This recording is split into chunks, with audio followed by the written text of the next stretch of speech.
പാലക്കാട്ടെയും കരിമ്പയിലെയും ജനങ്ങളെ എൻ്റെ സ്നേഹാന്വേഷണങ്ങൾ അറിയിക്കുക. കരിമ്പ ലിറ്റിൽ ഫ്ലവർ പള്ളിയുടെ മാതൃകാ ചിത്രത്തിൽ ഒപ്പിട്ട് നൽകിയ ശേഷം ഫ്രാൻസിസ് മാർപ്പാപ്പ പറഞ്ഞ ഈ വാക്കുകൾ ഇന്നും ഹൃദയത്തിൽ നിധി പോലെ സൂക്ഷിക്കുകയാണ് Kallepully minor seminary vice rector father Jobin Kanjirathinkal. തിരക്കില്ലാത്ത ഏതവസരത്തിലും താഴെക്കിടയിലുള്ളവർക്കൊപ്പം സമയം ചെലവഴിക്കാൻ മടി കാണിക്കാത്ത പാപ്പയുടെ ഹൃദയവിശാലത തിരിച്ചറിഞ്ഞ നിമിഷങ്ങളായിരുന്നു അതെന്നും ഫാദർ ജോബിൻ പറയുന്നു. 2023 PhD പഠനത്തിന്റെ ഭാഗമായി വത്തിക്കാനിൽ എത്തിയപ്പോഴാണ് പാപ്പയെ നേരിൽ കാണാനും ആ ഹൃദയവിശാലത തൊട്ടറിയാനും അവസരം ലഭിച്ചതെന്ന് ഫാദർ ജോബിൻ സൺഡേ ശാലോം ഓൺലൈനിനോട് പറഞ്ഞു.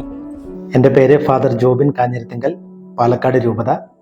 ഞാനിപ്പോൾ സേവനം ചെയ്യുന്നത് പാലക്കാട് രൂപതയുടെ മൈനർ സെമിനാരിയിൽ വൈസ് റെക്ടറായും അതുപോലെ തന്നെ വൊക്കേഷൻ പ്രൊമോട്ടറായും ഓൾട്ടർ ബോയ്സിൻ്റെ ഡയറക്ടറായിട്ടും സേവനം ചെയ്യുന്നു. ചങ്ങനാശ്ശേരി കാന ഇൻസ്റ്റിറ്റ്യൂട്ടിലാണ് ഞാൻ എൻ്റെ ലൈസൻഷ്യേറ്റ് പഠനം പൂർത്തീകരിച്ചത്. എൻ്റെ ലൈസൻഷ്യേറ്റ് പഠനം പൂർത്തീകരിച്ചപ്പോൾ അഭിമന്യ ജേക്കബ് മനത്തോടത്ത് പിതാവ് എന്നെ റോമിലേക്ക് ഉപരിപഠനത്തിനായി അയച്ചു. ലാറ്ററൻ യൂണിവേഴ്സിറ്റിയിലുള്ള ജോൺ പോൾ II ഇൻസ്റ്റിറ്റ്യൂട്ടിലാണ് ഞാൻ എൻ്റെ ഉപരിപഠനം, എൻ്റെ PhD പഠനത്തിനായിട്ട് ഞാൻ ചേർന്നത്. ആ അവസരത്തിൽ ഫ്രാൻസിസ് മാർപ്പാപ്പയെ പറ്റി ഒരുപാട് കേൾക്കുവാനും ഫ്രാൻസിസ് മാർപ്പാപ്പയെ കാണാനും കൂടുതൽ അടുത്തറിയാനും എല്ലാം അവസരം എനിക്ക് ലഭിച്ചു. ലാറ്ററൻ യൂണിവേഴ്സിറ്റിയുടെ ഒരു പ്രത്യേകത ഫ്രാൻസിസ് മാർപ്പാപ്പയുടെ കീഴിലുള്ള ഒരു യൂണിവേഴ്സിറ്റിയാണ്.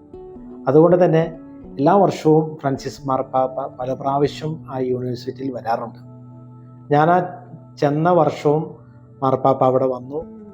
അവിടെ വരികയും അവിടെയുള്ള അധ്യാപകരും വിദ്യാർത്ഥികളും എല്ലാമായി കൂടിക്കാഴ്ചയെല്ലാം നടത്തിയിരുന്നു. ആ ഒരു അവസരത്തിൽ എൻ്റെ മനസ്സിലേക്ക് എപ്പോഴും കടന്നു വരുന്നൊരു ചിന്ത, ഫ്രാൻസിസ് മാർപ്പാപ്പേനെ ഒന്ന് വ്യക്തിപരമായിട്ട് കാണുവാനും സംസാരിക്കാനും ഒരു അവസരം കിട്ടണം എന്നൊരു ചിന്ത എൻ്റെ മനസ്സിലുണ്ടായിരുന്നു. എങ്കിലും പല പ്രാവശ്യം ഞാൻ ഫ്രാൻസിസ് മാർപ്പാപ്പ ഉള്ള മീറ്റിങ്ങുകൾക്ക്, അതുപോലെ ഫ്രാൻസിസ് മാർപ്പാപ്പ അർപ്പിക്കുന്ന ദിവ്യബലി, അതിലെല്ലാം പോയി സംബന്ധിച്ചിരുന്നു. ആ ഒരു അവസരത്തിൽ ഫ്രാൻസിസ് മാർപ്പാപ്പയെ പറ്റി കൂടുതലായിട്ട് അറിയാനും കേൾക്കാനും ഞാൻ ആഗ്രഹിച്ചു. കാരണം ഫ്രാൻസിസ് മാർപ്പാപ്പ ലോകത്തെ മുഴുവൻ ആകർഷിക്കുന്നത് എങ്ങനെയാണ് എന്നൊന്ന് നേരിട്ട് കാണുവാനും അടുത്തറിയുവാനും എനിക്ക് അതിയായ മോഹമുണ്ടായി. നമുക്കറിയാലോ ഫ്രാൻസിസ് മാർപ്പാപ്പയുടെ പ്രത്യേകത, വളരെ ലാളിത്യത്തോടു കൂടി ജീവിച്ചിരുന്ന ഒരു വ്യക്തിയാണ് ഫ്രാൻസിസ് മാർപ്പാപ്പ. എല്ലാവരുടെ സ്നേഹത്തോടെ ഇടപെട്ടുകൊണ്ട്, ആരെയും ഒഴിവാക്കാതെ എല്ലാവരെയും ചേർത്ത് പിടിച്ച് നയിക്കുന്ന ഒരു വ്യക്തിത്വമായിരുന്നു ഫ്രാൻസിസ് മാർപ്പാപ്പയിൽ കാണാനായിട്ട് സാധിച്ചത്. അത് തന്നെ എന്നെ ആകർഷിച്ചത്, ലോകത്തെ മുഴുവൻ ആകർഷിച്ചത് അത് തന്നെയാണ്. ഈ ഫ്രാൻസിസ് മാർപ്പാപ്പയുടെ പഠനങ്ങളും വളരെ വ്യത്യസ്തമായിരുന്നു. അതുപോലെ തന്നെ ഫ്രാൻസിസ് മാർപ്പാപ്പയുടെ പഠിപ്പിക്കലുകളും, അതേപോലെ തന്നെ ഫ്രാൻസിസ് മാർപ്പാപ്പയുടെ പ്രസംഗങ്ങളും എല്ലാം സ്നേഹത്തിൽ അധിഷ്ഠിതമായ ഒരു പ്രസംഗങ്ങളും പഠിപ്പിക്കലും എല്ലാമാണ് ഫ്രാൻസിസ് മാർപ്പാപ്പ നടത്തിയിരുന്നത്. ഫ്രാൻസിസ് മാർപ്പാപ്പ എപ്പോഴും ഊന്നൽ കൊടുത്തിരുന്നത് കുടുംബങ്ങൾക്കും കുടുംബ ബന്ധങ്ങൾക്കും അതുപോലെ തന്നെ ഭാര്യ ഭർത്തൃ ബന്ധങ്ങൾക്കും എല്ലാമാണ്.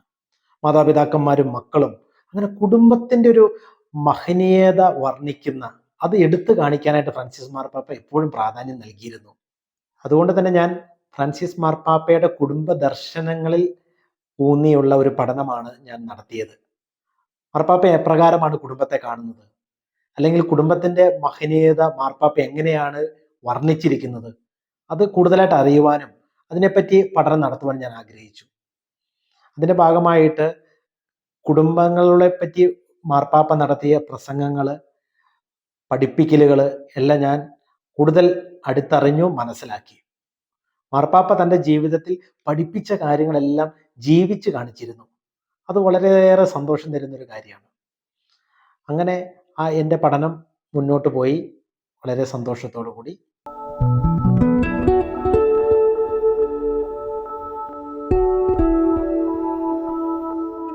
മാർപ്പാപ്പയെ കാണാനുള്ള ആഗ്രഹത്തോടുകൂടി ഇരിക്കുന്ന സമയത്താണ് കോവിഡ് മഹാമാരി കടന്നു വന്നത്. അതുകൊണ്ട് തന്നെ കോവിഡ് മഹാമാരി വന്നപ്പോൾ വത്തിക്കാനിൽ പൊതുവായിട്ട് ജനങ്ങളെ മാർപ്പാപ്പ സ്വീകരിച്ചിരുന്നില്ല. ആ സമയത്ത് ഇപ്രകാരമാണ് ക്രമീകരിച്ചത്. അവർ പോൾ ആറാമൻ ഓഡിറ്റോറിയത്തിൽ വെച്ച് ചെറിയ ഗ്രൂപ്പുകളെ മാർപ്പാപ്പ അഭിസംബോധന ചെയ്തിരുന്നു. അങ്ങനെ ഇരിക്കുമ്പോൾ ആ ഒരു അവസരത്തിൽ ഞങ്ങളും മാർപ്പാപ്പയെ കാണാനായിട്ട് തീരുമാനിച്ചു. ഞാനും എൻ്റെ കൂടെയുള്ള 3 അച്ഛന്മാരും കൂടി മാർപ്പാപ്പയെ കാണാനായിട്ട് പോകും. ഞങ്ങൾ അതിരാവിലെ തന്നെ മാർപ്പാപ്പയെ കാണാനായിട്ട് ഇപ്പോൾ 6 ഓഡിറ്റോറിയത്തിൽ ചെന്നു. ഞങ്ങൾക്ക് മുൻനിരയിൽ തന്നെ സീറ്റ് ലഭിക്കുകയാണ്. ആ അവസരത്തിൽ ആ സമയത്ത് മാർപ്പാപ്പ കടന്നു വന്നു.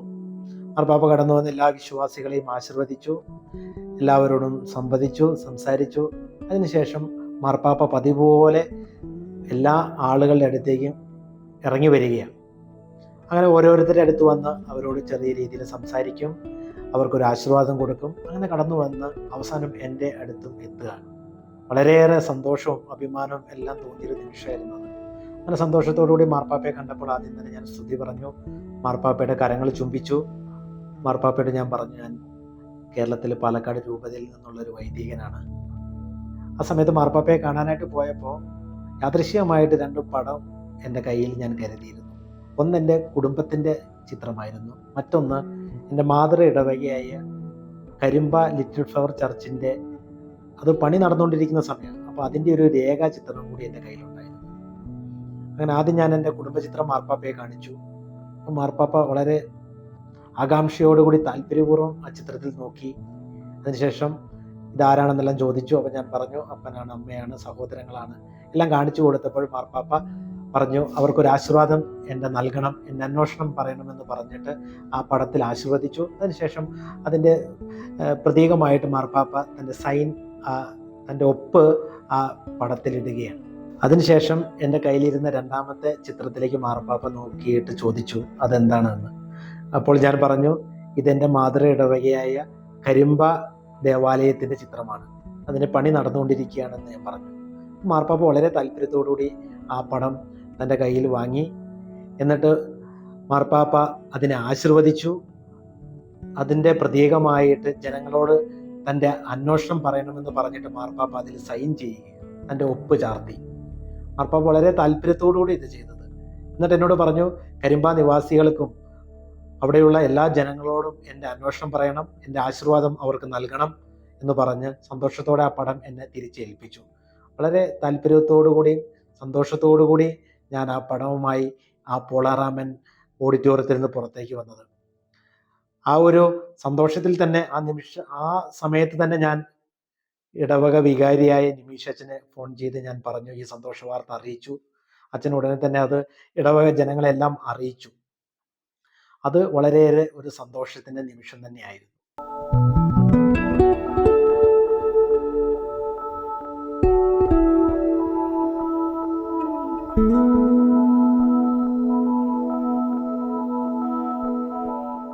അങ്ങനെ എൻ്റെ പഠനം നല്ല രീതിയിൽ അവസാനിച്ചു. എൻ്റെ PhD പഠനം പൂർത്തിയാക്കി. 2022 ഞാൻ പഠനം പൂർത്തിയാക്കി നാട്ടിലോട്ട് തിരിച്ചു വന്നപ്പോൾ ഈ 2 പടവും എൻ്റെ കയ്യിലുണ്ടായിരുന്നു.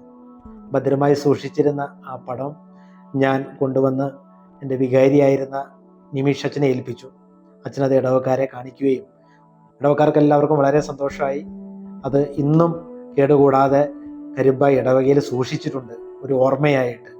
തുടർന്നും പല അവസരങ്ങൾ ഉണ്ടായിട്ടുണ്ട് മാർപ്പാപ്പയെ അടുത്ത് കാണുവാനും സംസാരിക്കുവാനും ആശീർവാദം സ്വീകരിക്കാനല്ല. മറ്റൊരു സംഭവം എൻ്റെ മനസ്സിലേക്ക് വരിക, ഒരിക്കലും മാർപ്പാപ്പയെ കാണാനായിട്ട് ചെന്നപ്പോൾ മാർപ്പാപ്പ സംസാരിച്ചു. എൻ്റെ പഠന വിഷയം എന്താണെന്ന് ചോദിച്ചു. അപ്പോൾ ഞാൻ പറഞ്ഞു, കുടുംബത്തെ പറ്റിയാണ് പഠിക്കുന്നത്. അപ്പോൾ മാർപ്പാപ്പ വളരെ ആകാംക്ഷയോടുകൂടി എന്നോട് ചോദിക്കുകയാണ്, കുടുംബത്തെ പറ്റി പഠിച്ചതുകൊണ്ട് മാത്രമായില്ല, അത് ജനങ്ങൾക്ക് പകർന്നു നൽകണം. കുടുംബത്തിൻ്റെ ആശയങ്ങൾ ഇന്നത്തെ തലമുറയിലുള്ള യുവ ദമ്പതിമാർക്കും അതുപോലെ തന്നെ എല്ലാ കുടുംബങ്ങൾക്കും പകർന്നു നൽകണമെന്ന് മാർപ്പാപ്പ എന്നെ ഓർമ്മിപ്പിച്ചു. എന്നിട്ട് എന്നോട് പറഞ്ഞു, അമോറിസ് ലെത്തീസിയയിൽ അത് കൃത്യമായിട്ട് വായിക്കുകയും അത് ജനങ്ങളിലേക്ക്, വിശ്വാസികൾക്ക് പകർന്നു നൽകുവാനും ശ്രമിക്കണമെന്ന് എന്നെ ഓർമ്മപ്പെടുത്തി. അതിൻ്റെ അവസാനത്തിൽ മാർപ്പാപ്പ എനിക്കൊരു ജപമാല സമ്മാനിച്ചതും എൻ്റെ മനസ്സിൽ നിന്നും വളരെ സന്തോഷത്തിൻ്റെ ഒരു അനുഭവമായിട്ട് ഓർത്തു വരികയാണ്.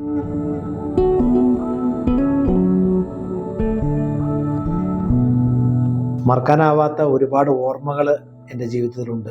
റോമിലെ ജീവിതം, പ്രത്യേകിച്ച് മാർപ്പാപ്പയുമായി ബന്ധപ്പെട്ടത്, അതെല്ലാം ഇന്നും ഒരു മാർഗദീപമായിട്ട് എൻ്റെ മുമ്പിൽ നിൽക്കുകയാണ്. മാർപ്പാപ്പ ആശീർവദിച്ചതും മാർപ്പാപ്പ അനുഗ്രഹിച്ചതും എല്ലാം ഓർക്കുമ്പോൾ എത്ര വിശുദ്ധനായ ഒരു മനുഷ്യനായിരുന്നു ഫ്രാൻസിസ് മാർപ്പാപ്പ എന്നെൻ്റെ ജീവിതത്തിലേക്ക് ഞാൻ ഓർത്തെടുക്കുകയാണ്. പ്രത്യേകിച്ച് ഫ്രാൻസിസ് അസീസിയുടെ ആ പേര് വഹിക്കുന്ന മാർപ്പാപ്പ, ആ ഫ്രാൻസിസ് പുണ്യാളൻ്റെ എല്ലാ ജീവിത വിശുദ്ധിയും തൻ്റെ ജീവിതത്തിൽ വിളങ്ങിയിരുന്നു. ആളുകളുടെ അടുത്ത് വരുമ്പോഴും, ആളുകളെ സ്വീകരിക്കുമ്പോഴും, ആളുകളെ ചേർത്ത് നിർത്തുമ്പോഴും ആ ഫ്രാൻസിസ് പുണ്യവാളൻ്റെ അതേ വിശുദ്ധിയും ചൈതന്യവും കാത്തു സൂക്ഷിക്കാൻ ഫ്രാൻസിസ് മാർപ്പാപ്പയും ശ്രമിച്ചിരുന്നു. അത് നമുക്കെല്ലാവർക്കും അനുഭവമുള്ളതാണ്. ലോകം മുഴുവൻ ഇന്ന് വേദനയോടുകൂടി ആയിരിക്കുന്നതിൻ്റെ ഒരു കാരണം അത് തന്നെയാണ്. ലോകത്തെ ചേർത്ത് നിർത്തിയ ഒരു മാർപ്പാപ്പ, ലോകത്തെ സ്നേഹത്തിൻ്റെ വഴിയിലൂടെ നയിച്ച ഒരു മാർപ്പാപ്പ, മനുഷ്യനെ സ്നേഹിക്കാൻ പഠിപ്പിച്ച മാർപ്പാപ്പ, മനുഷ്യ ഹൃദയങ്ങളെ തൊട്ടറിഞ്ഞൊരു പാപ്പ, കുടുംബങ്ങളുടെ വിശുദ്ധിയെപ്പറ്റി പ്രഘോഷിക്കുകയും പഠിപ്പിക്കുകയും ചെയ്തൊരു പാപ്പ. നമ്മളെല്ലാവരും മാർപ്പാപ്പയുടെ വേർപാടിൽ ദുഃഖിച്ചിരിക്കുമ്പോഴും നമുക്ക് ദൈവത്തിന് നന്ദി പറയാം, ഫ്രാൻസിസ് മാർപ്പാപ്പയെ പോലെ വിശുദ്ധനായ ഒരു പാപ്പായെ നമുക്ക് നൽകിയതിന്.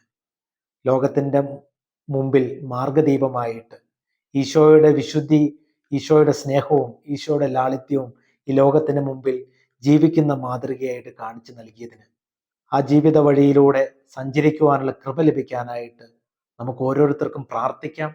അതിനുവേണ്ടി നമുക്ക് ഓരോരുത്തർക്കും പരിശ്രമിക്കാം.